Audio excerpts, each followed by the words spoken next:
You were in New Orleans on Wednesday night for Zion's debut, had him on your podcast afterwards. Your impressions of Zion's first NBA appearance?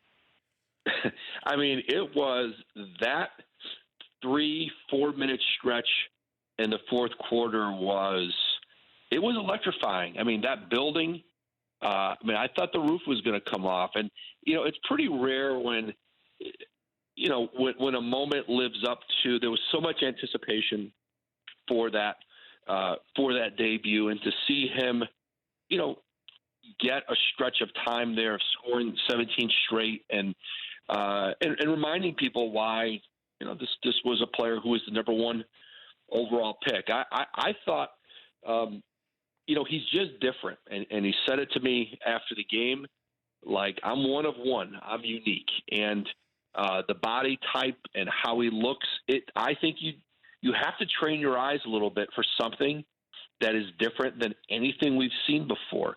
And I know, and Alvin Gentry said to me after, I asked him, for a comparable, when he's putting an offense in and he's trying to figure out how to use this player to maximize that team. And, he mentioned Barkley as like the one comparison. Now, they don't necessarily play,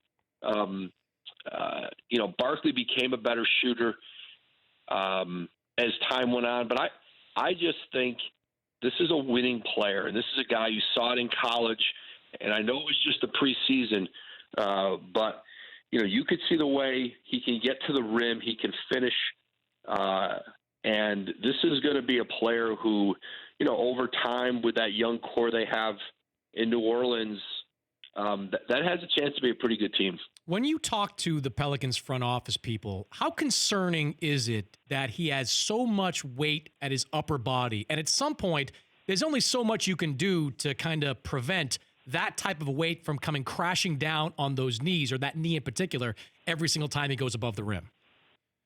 Well, and I think it's part of the regimen they put him through while he was out, which was changing the way he landed, changing the way he runs. And I think for him, there's no question he's got to keep that weight down. He was probably, you looked at him the other night, he's probably around, I think just under 300.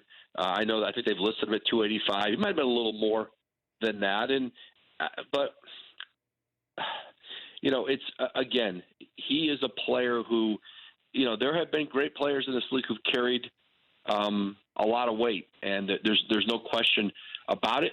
It's a different body type, and but there's no question for New Orleans, trying to find a program and a regimen that keeps him on the floor, that keeps him healthy is, that's kind of paramount to what they've been trying to do, and it's part of why he was out so long. I mean, I think the knee and the meniscus was healed and healthy, and they wanted to make sure that when they put him back on the floor, he was going to be in a position to be able to stay on the floor. For more Dan Patrick Show, tune into Audience Channel 239 on DirecTV. Stream for free on BR Live or download the Dan Patrick Show app.